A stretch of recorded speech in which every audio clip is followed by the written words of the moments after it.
in 100 countries, people are suffering under authoritarianism of some kind. So that's about 5.7 billion people.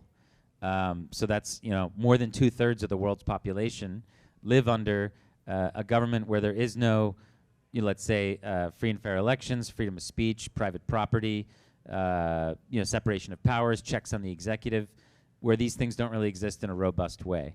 And not to say that they're perfect anywhere, but there's clearly a spectrum.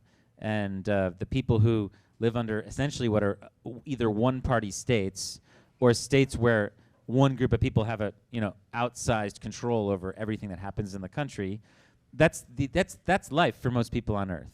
We live in an exception.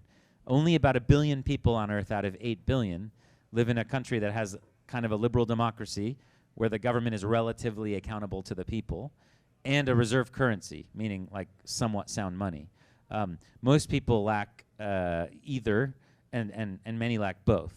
But 7 billion people either live under a terrible currency that collapses in front of their eyes, or they have no, they don't live in a free country. And that's something that a lot of people miss.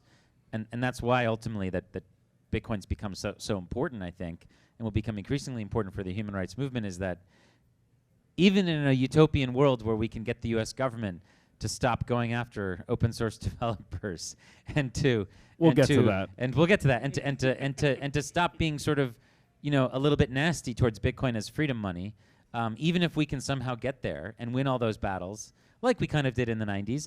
I don't believe it's impossible, but even if we can do that, that's never going to happen for our friends in China. They're never going to have an ability to like sue their government and protest and get them to change and legalize Bitcoin. Like, that's just not going to happen.